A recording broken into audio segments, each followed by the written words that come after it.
Hey guys, gonna show y'all a little something that a lot of people didn't know, and man, I hate to admit how many years it actually took me to realize this. I didn't really realize this till I started hand loading my ammunition. Got into this 28 gauge craze and had some friends getting into it, and thought a lot of it was bogus until I really started diving deep into it. And I shoot a 20 gauge, have for years, for waterfowl, geese, giant Canadians at 40 yards, 28 gauge, absolutely no problem. And I'm going to explain to you, at least from what I understand and believe. Once again, I am absolutely no professional. Do not take anything that I say as being 100% factual. This is just my opinion. So, got some shells that I have broken up here that I am going to go through and then explain to you why I shoot what I shoot. So right here, got glasses on, we've got a 12 gauge shell, low brass. So you can see very vividly there, possibly with a camera, we've got filler pellets in there. And that's all the pellets that big 12 gauge right there has in it. And you can see right there, this is so comical, guys. That is your wad. That is your carrying capacity. That whole shell, that big, right there, that is your payload. That is all you had in that shot. If you look in there, I'm gonna even try to get this out of here. I should have already had it out. Let me see if I've got any, I don't have any pliers. I think I can get this out of here, hopefully. Maybe not. Oh yeah, there it comes. Come on out, baby.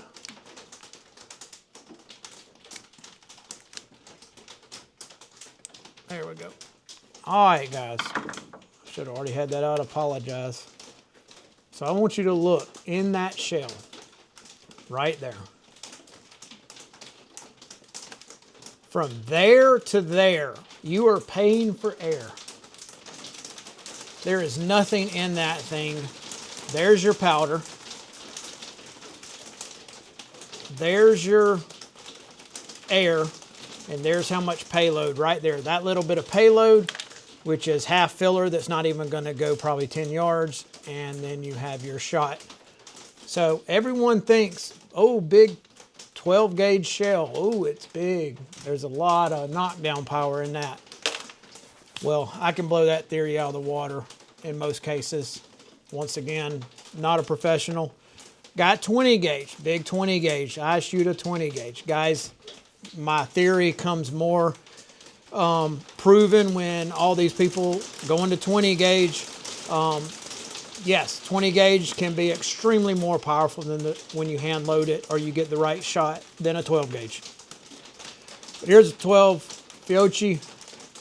You can see big payload right there. You don't have much filler in between. You can see that the wad goes all the way down. So great shell. Number 4's right there.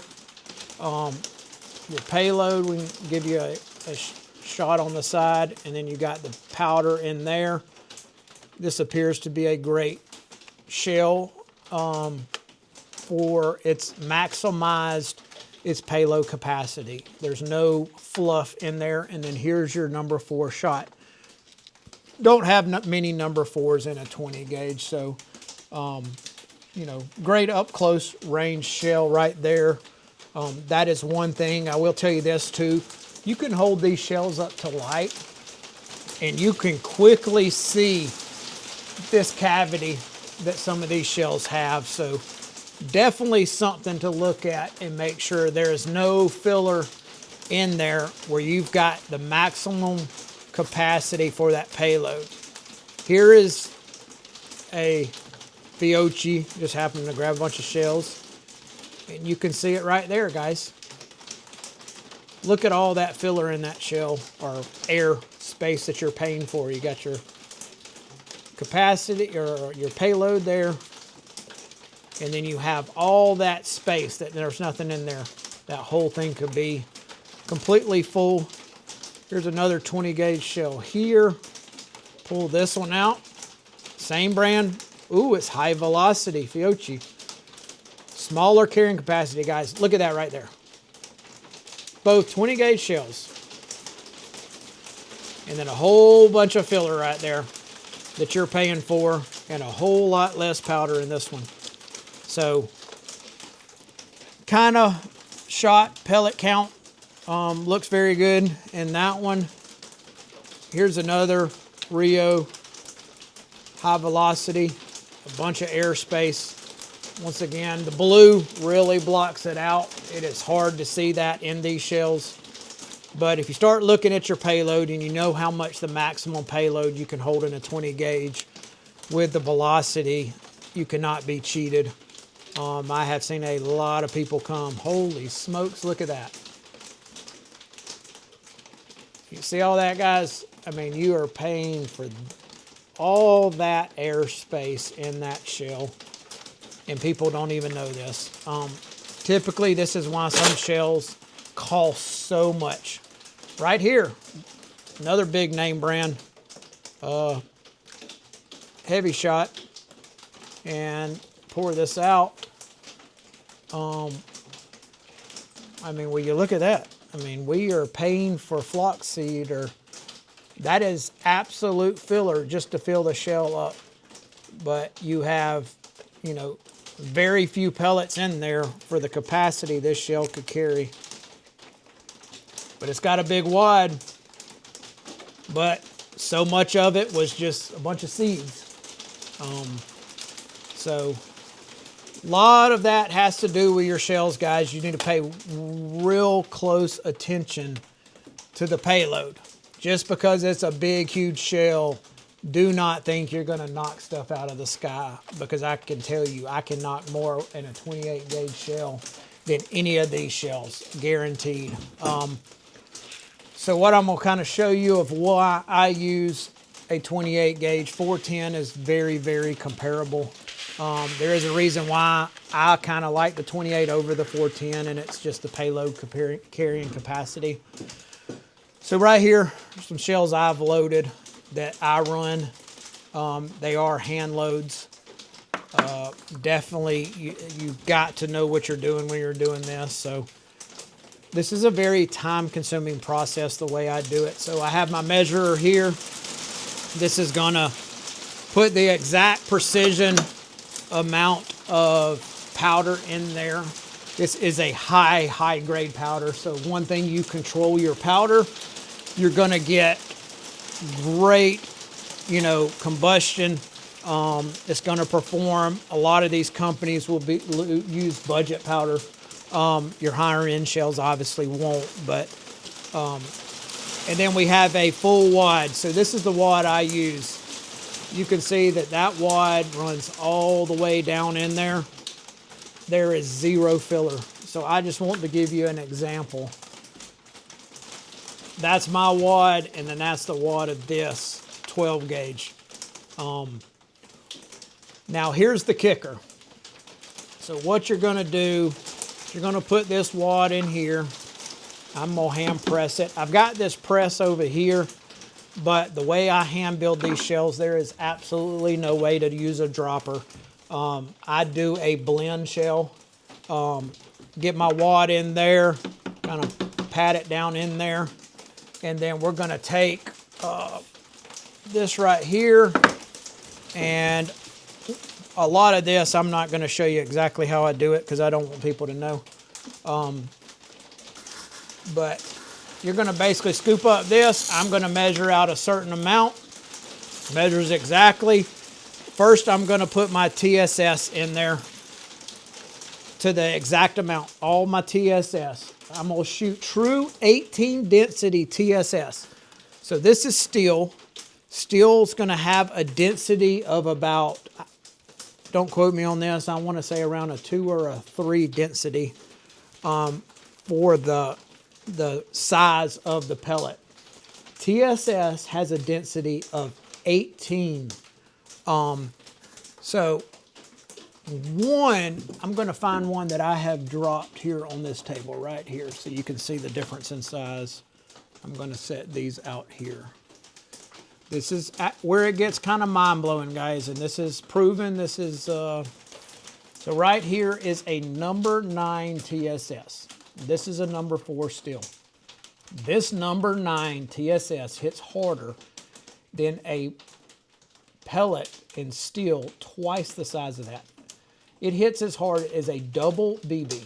So that little bitty number 9 hits as harder than that big pellet of steel. So what I do is I have almost 200 pellets of TSS in this shell, which is more pellets than all of these have in their capacity, 20 gauge, 12 gauge, whatever, that I have in TSS. So I'm going to have the knockdown power of almost 20 of these shells in one shell. So we're going to have all those TSS coming first, or going in first. Then we're going to measure our number 4 steel. So the reason I put the number 4 steel in here is close range. TSS is not a great patterning, or excuse me, TSS is not a great up close shot. It does not start spreading out. It naturally holds together coming out of a 28 gauge. A 28 gauge already acts like a choke. We shoot wide open chokes and I can kill ducks at 80 yards, no problem. Stone dead, not a flop.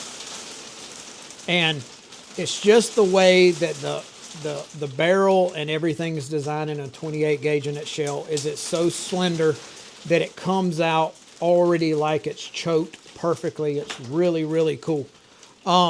So what we're going to have is we got that TSS and then stacked duplex with the steel. The number 4 steel is what I use in particular. So from a timber hole from 5 yards to 25 yards, that steel is going to knock a duck dead. No problem. Duck, goose, whatever, number 4s is going to kill them.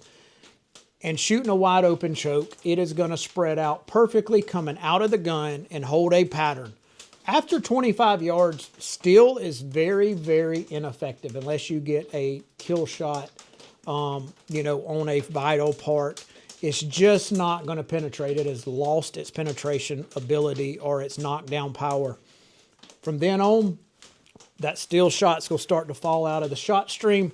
My TSS is getting to a great pattern size that it is absolutely going to carry out to, you know, 70, 80 yards. Not that anyone should ever shoot at a waterfowl that far.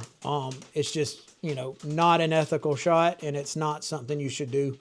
But there are many times where I was shooting at something, missing it, and a duck way in the back would drop. Or, you know, shooting up and drop one behind that one, you know, or two, and one's way behind that one. So it is absolutely phenomenal what TSS does. Guys, the only downside to this and why nobody does this, or this is extremely time consuming and it's expensive. TSS is extremely expensive. I mean, you're looking at that much of TSS might be like $400, that little bit. So it's extremely expensive. Dollar for dollar. The time is the biggest downside.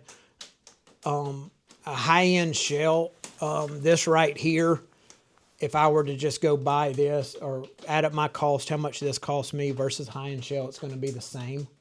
I'm just out my time, so it is something. But, you know, once you get kind of set up and get over the initial cost on all this stuff, I would say maybe $500-600. It's not too expensive. You could probably get it in the $450 range if you know, buy different machines. But it's very cool to have this shell, which my powder, high, you know, combustion powder is here. I have absolutely no filler, and that whole entire thing is stacked solid with pellets. Absolutely no filler.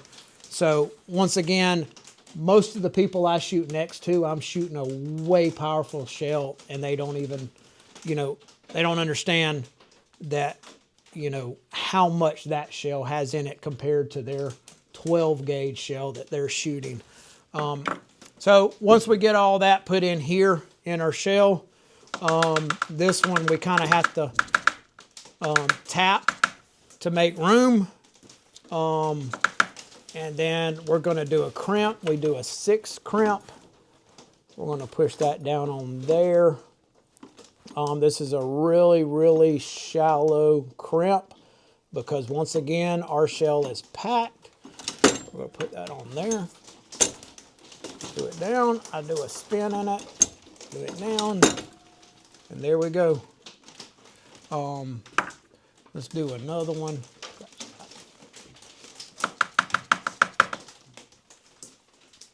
So we're going to get a shell. We're going to pack it down a little bit.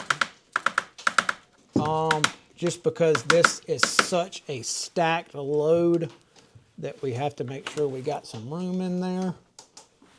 And then we're going to do a crimp, or pre-crimp is what you call this. This is a 6. And then we're going to go into this. That is the final crimp.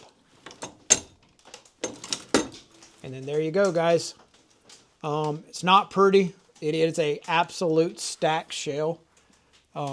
You can see what a factory shell will look like, real nice and pretty enclosed, but there isn't way more payload in that shell than a factory shell. But that right there is a duck killing machine, I can guarantee you. So hope that helps some people. Pay very, very close attention, because you start buying shell or you know, shells that have this in it, and guys, you're just throwing your money away.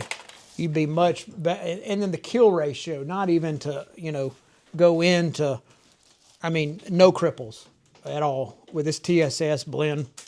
And TSS steel blend is phenomenal. Number 9's TSS and number 4 steel is it's mind blowing. And even, you know, shooting cripples on the water that your friends did. I mean, it's just, as soon as you hit them, I want to say I shot one almost 90 something yards through the timber and everything that a buddy had wounded back there, and he just had his head up just to go in, and I mean, just out, lights out. So really cool 28 gauge. We're going to go shoot it.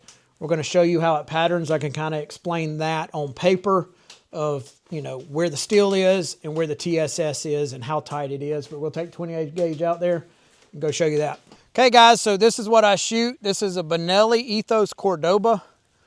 Very, very sweet gun. One of the things I really like about this is hunting in the timber and stuff. Like sitting here holding this thing, I think it's less than 6 pounds. So it's absolutely so nice to sit here and hold this gun. It doesn't hardly weigh anything. Point shoots, I mean, you can just shoot it one-handed, no problem. No kick. The shells are pretty quiet. This one comes ported, carbon fiber rib barrel. Really great gun. We got open choke on here, and we're going to shoot this. This is one of my hand loads that I shoot, and we're going to kind of show you how it patterns. What's really great too is kids and anything shooting these guns. They're light, they're easy to shoot. Definitely think we're going to see a lot of people swapping to them in the near future. I think the 28 gauge is going to start ruling really quick with modern day TSS. So we're going to show you how it patterns.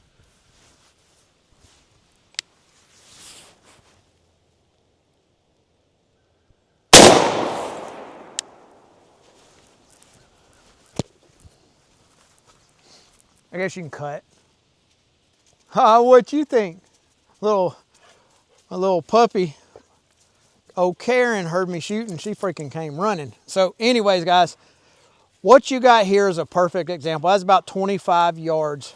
And if you can see these big holes that are probably the only ones showing up, if you go back a little bit, I'm gonna kind of show people. It's gonna be hard to see, but I'm gonna circle my area of number 4s. That whole paper right there, that big circle, you've got every bit of a 30-inch circle that we have no voids hardly of number 4s.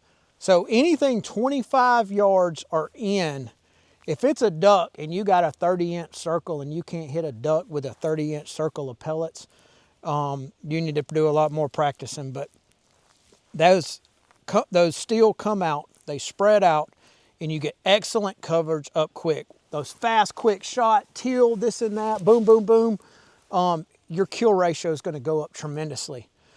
But then after the 25 yards, your steel, and I've got paper and paper and paper that I can show, but the steel is going to really spread out, get irregular, lose its thing. But right here, since he's in here, you can see all these small holes, guys. That is your TSS. So now I'm going to circle my pattern of my TSS to kind of show you. But really right here, we've got almost 109 or 200 and something TSS number 9 pellets. In I would say about a pie plate area that we have the majority of all of our TSS pellets. Hitting a duck at 25 yards, shooting a pie plate, I mean, that's a pretty tough shot. I mean, if you don't have, so having a shell, you see people buying these 28 gauge shells that are only TSS. It's very hard. Out long range fields and stuff, it might be effective if your shots are over 25 yards. But if you're shooting timber and stuff like that, or have a lot of close-up shots, it's going to be really ineffective, and you just decreases your chances of bagging your birds or your shot ratio. But from here on out to 70, 80 yards, that TSS is slowly going to start spreading out and stay very, very symmetrical. So what's going to happen at about 40 and 50 yards, this 30-inch circle is just going to be stacked piled with almost 200 and something pellets of number 9s that have a knockdown power of BBs steel, which is just mind-blowing to comprehend. Another topic too with a TSS is it's very unlikely to find a TSS bullet in your game bird. They pass straight through. Steel, you can bite down on steel, eating breasts and stuff like that. But the TSS, you're not going to find them. The knockdown power and the inertia that they carry, they just always pass through the birds.